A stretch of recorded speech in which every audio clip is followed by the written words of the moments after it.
dans le système français, on est beaucoup en silo. Ça, je pense que j'apprends rien à personne là-dedans. Ingénieur, business, design, mais de toutes, je crois que c'est vrai dans plein d'autres disciplines. Et le fait d'avoir des silos, c'est-à-dire des étudiants qui n'ont pas l'occasion de se parler dans le cours de leurs études, c'est quelque chose qui est répliqué plus tard dans la vie de l'entreprise, avec là aussi des cadres qui n'ont pas forcément l'opportunité de collaborer.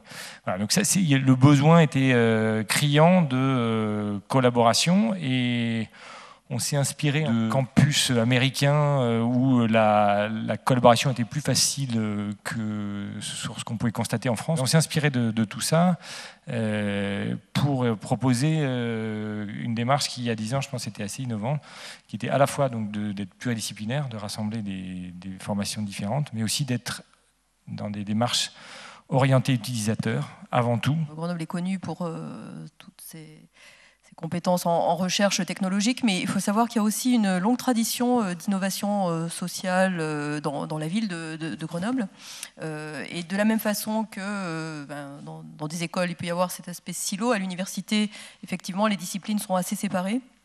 Et donc, il y a eu toute une démarche à l'université, donc Pierre Mendès France à l'époque, de rapprocher des enseignants qui avaient des recherches sur ces dynamiques d'innovation et de les réunir dans une entité qui s'appelait Grenoble Institut de l'Innovation. Donc, il faut savoir qu'au niveau de la CGPME Languedoc-Roussillon, il y a différents chargés de mission qui vont au contact de ces petites entreprises sur le terrain et qui remarquent que certains projets restent au sein de l'entreprise et que les entreprises ont des difficultés à trouver réponse par manque de temps, déjà dans un premier temps pour les petites entreprises, et aussi par manque de ressources humaines, de ressources matérielles.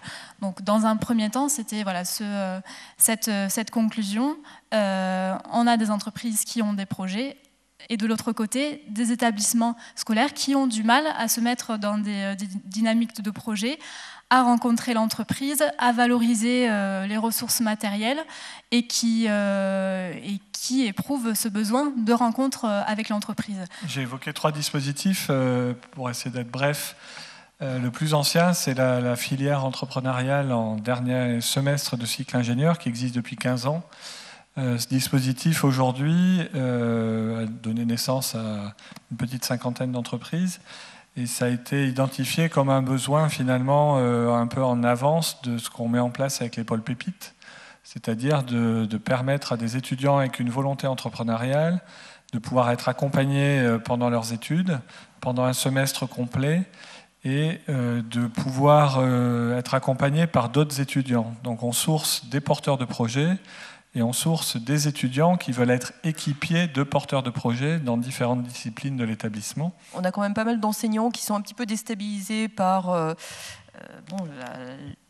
les nouvelles générations d'étudiants, leur façon de fonctionner. Donc les enseignants sont assez demandeurs. Et donc former les enseignants, je pense que c'est un investissement qui est utile, d'autant plus qu'à l'université, le principe est que l'enseignant s'auto-forme, mais il n'a pas toujours accès à des formations. Mais c'est vrai que pour nous, les former à des méthodes de créativité, ça a décuplé les effets parce qu'ils sont déjà titulaires de grandes compétences disciplinaires. Et donc, ce mélange a permis de faire des choses assez extraordinaires et puis de fortement motiver les enseignants. Derrière, travailler sur la motivation aussi bien des étudiants que des enseignants, c'est quelque chose qui, à mon avis, est un facteur clé par rapport à nos dispositifs. Ne cherchez pas à faire du premier coup le module parfait avec tous les intervenants qui sont bien au bon endroit, etc. Mais faites des prototypes et en rajoutant de la valeur à chaque itération.